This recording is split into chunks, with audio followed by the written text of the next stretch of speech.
relax and settle in for a story that just might creep under your skin.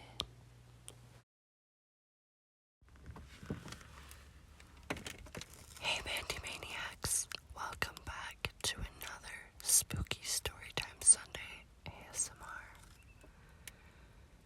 Today we will be reading Stranger Danger by Andrew Duplessis. I'll never forget the time Dylan drove me home. It was a sticky, wet night in July, and we were coming home from dinner at his parents' house. We'd only been on 3 dates, but he invited me to eat dinner with his family.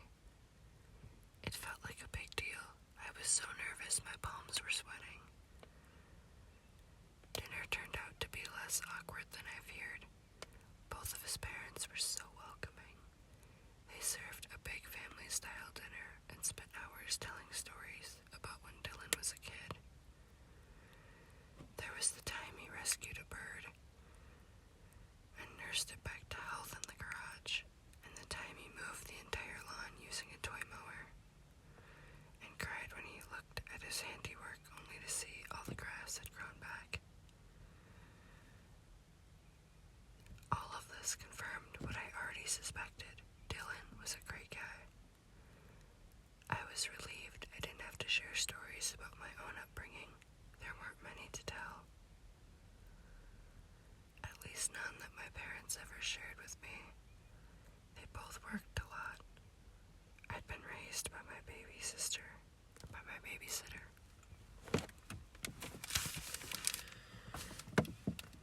Her name was Marilyn, an elderly woman who lived down the street. The only things I remember about her was that she taught me about table manners and something called stranger danger. She watched a lot of those true crime shows on TV. I suspect that had something to do with it. I wasn't used to big family dinners with laughter and story time. Most nights, I ate heated up something frozen in front of my laptop. By the time dessert wrapped, I was shocked to see it was 11:30 p.m. I promised my parents I'd be home by midnight, and we were already 30 minutes late. Despite their easygoing attitude about pretty much everything, curfew is a big deal. Dylan's parents offered to let me stay in the guest room, but I'd been insistent on going home. We should have waited, but we didn't. We were on that desolate highway deep into midnight. The windows rolled down, the stereo blaring. There was nothing between us and the night but a long flat expanse of desert. No other cars, no cell reception. The road banked and curved. I thought it was sweet. In response, Dylan's ears turned red. He stopped talking then. His focus tunneled on the windshield.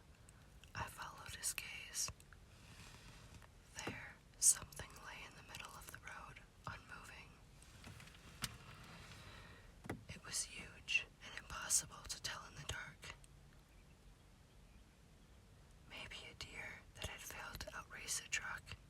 Yet it didn't look like a deer. It seemed too large, too ominous somehow.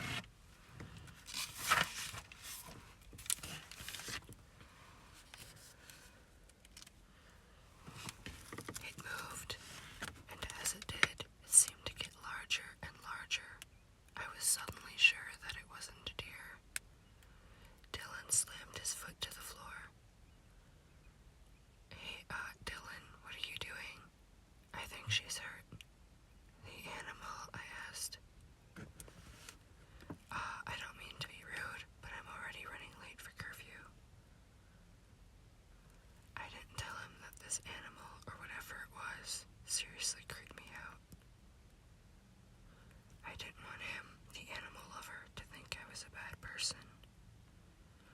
But I couldn't shake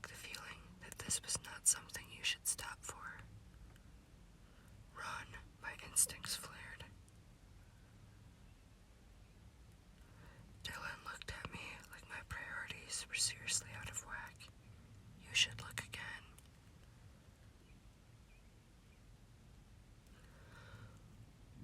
What I had mistaken for animal hide was an ill-fitting brown dress, with pieces of something hanging from its arms. I realized the thing in the road was a woman. Her dark hair was wild and snared with leaves and sticks, as if it hadn't been washed for weeks. But her eyes were empty and black, staring at us. There was no fear in them, no hurt, only hate and hunger. She tipped her head, questioning, were we going to help her?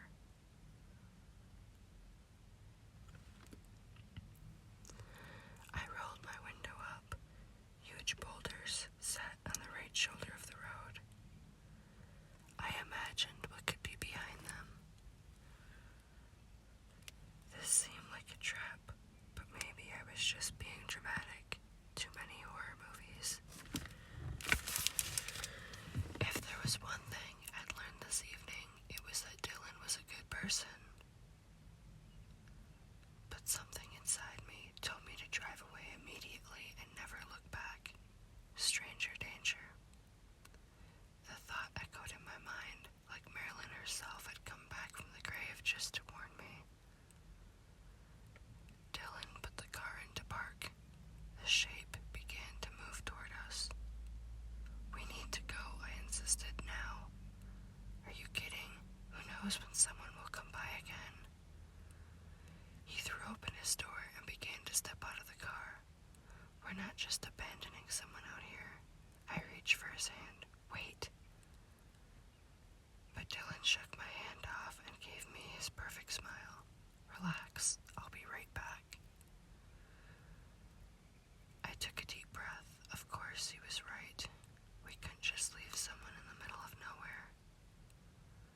I barely kept myself from yelling at him to come back, but my knees were shaking. Dylan approached the woman, who slowly stood up, revealing her true height, towering over Dylan.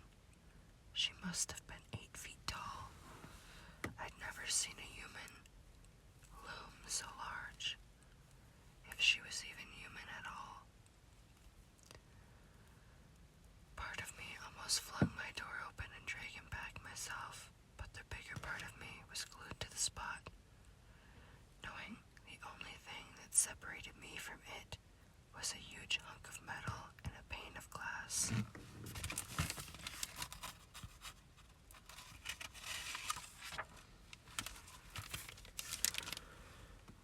She grabbed him by the shirt and lifted him to her face. His eyes turned to me, helpless. Stranger danger, my mind blared. Dylan's expression was a mixture of surprise and fear. Dylan, I screamed uselessly.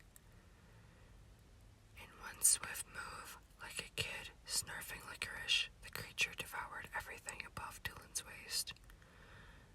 She tossed what remained of him to the side. Reflexively, I looked at the rest of him, just a jumble of limbs and a bit of torso. His foot twitched, and I squeezed my eyes shut. I decided then and there I would not die that night, no matter what it took. Then her neck snapped toward me.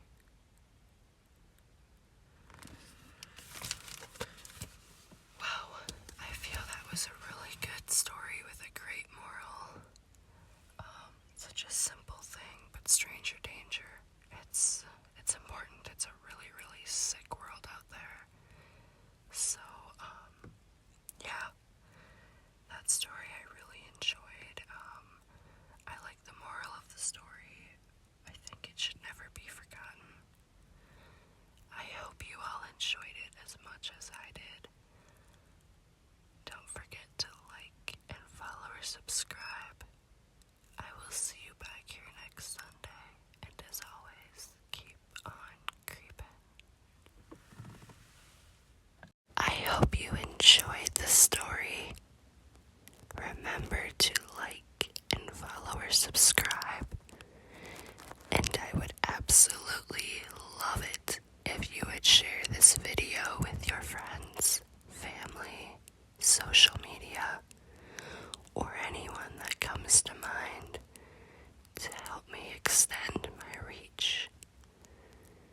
I will see you back here next Sunday for another spooky